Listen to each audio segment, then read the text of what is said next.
ಪೆಹಲ್ಗಮ್ ಉಗ್ರ ದಾಳಿಯ ಬಳಿಕ ಪಾಕಿಸ್ತಾನದ ವಿರುದ್ಧ ಪ್ರಹಾರಕ್ಕೆ ಭಾರತ ಸಜ್ಜಾಗಿದೆ ಎನ್ನಲಾಗ್ತಾ ಇದೆ. ಇದಕ್ಕಾಗಿ ದೇಶದ ಹಲವು ರಾಜ್ಯಗಳಲ್ಲಿ ಮೇ 7ರಂದು ಯುದ್ಧ ದಾಳಿಯ ಪೂರ್ವಾಭ್ಯಾಸವನ್ನು ನಡೆಸಲು ಗೃಹ ಸಚಿವಾಲಯ ಆದೇಶಿಸಿದೆ ಎಂದು ಮೂಲಗಳು ತಿಳಿಸಿವೆ. 1971ರ ಬಳಿಕ ಮೊದಲ ಬಾರಿ ಇಂತಹ ಆದೇಶವನ್ನು ನೀಡಲಾಗಿದೆ. ಭಾರತವು ಈಗಾಗಲೇ ತನ್ನ ಗಡಿ ಪ್ರದೇಶದಲ್ಲಿ ಭದ್ರತೆಯನ್ನು ಹೆಚ್ಚಿಸಿದೆ. ವಾಯುಪಡೆಯ ವಿಮಾನಗಳು, ನೌಕಾಪಡೆಯ ಯುದ್ಧ ನೌಕೆಗಳು ತಾಲೀಮಿನಲ್ಲಿ ತೊಡಗಿವೆ. ಇದರ ಬೆನ್ನಲ್ಲೇ ಒಂದು ವೇಳೆ ಯುದ್ಧ ನಡೆದರೆ ಜನರು ಹೇಗೆ ವರ್ತಿಸಬೇಕು ಎಂಬುದನ್ನು ಕಲಿಸಲು ಈ ಅಣುಕು ಪ್ರದರ್ಶನವನ್ನು ನಡೆಸಲಾಗ್ತಾ ಇದೆ. 5 ಪ್ರಮುಖ ತಾಲೀಮುಗಳನ್ನು ನಡೆಸಲಾಗ್ತಾ ಇದ್ದು, ವಾಯುದಾಳಿ ಸಂದರ್ಭ ನಾಗರಿಕರನ್ನು ಎಚ್ಚರಿಸಲು ಸೈರನ್ ಕಾರ್ಯಾಚರಣೆ ಪ್ರದರ್ಶನ ನಡೆಯಲಿದೆ.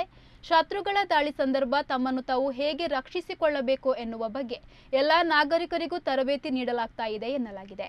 ದಾಳಿಯ ಸಂಭವನೀಯ ಪ್ರದೇಶಗಳಲ್ಲಿ ವಿದ್ಯುತ್ ಕಡಿತಗೊಳಿಸಿ ಕತ್ತಲಾಗಿಸಲಾಗುವುದು. ಇದರ ಪ್ರಯೋಜನ ಪಡೆದು ನಾಗರಿಕರು ತಮ್ಮನ್ನು ರಕ್ಷಿಸಿಕೊಳ್ಳುವ ಬಗೆಯ ಬಗ್ಗೆಯೂ ತಿಳಿಸಲಾಗುವುದು. ಇದಲ್ಲದೆ ದಾಳಿಗೂ ಮುಂಚಿತವಾಗಿಯೇ ಪ್ರಮುಖ ಸ್ಥಾವರ ಹಾಗೂ ಕಟ್ಟಡಗಳನ್ನು ಮರೆಮಾಚುವ ಹಾಗೂ ಸ್ಥಳೀಯರನ್ನು ಸುರಕ್ಷಿತ ಸ್ಥಳಗಳಿಗೆ ಸ್ಥಳಾಂತರಿಸುವ ಬಗ್ಗೆ ಪೂರ್ವಾಭ್ಯಾಸ ನಡೆಸಲಾಗುವುದು. ಪ್ರಮುಖವಾಗಿ ಪಾಕಿಸ್ತಾನದೊಂದಿಗೆ ಗಡಿ ಹೊಂದಿರುವ ರಾಜ್ಯಗಳಲ್ಲಿ ಈ ಅಭ್ಯಾಸ ಮೇ 7ರಿಂದ 9ರವರೆಗೂ ನಡೆಯುವ ಸಾಧ್ಯತೆ ಇದೆ ಎಂದು ಮೂಲಗಳು ತಿಳಿಸಿವೆ.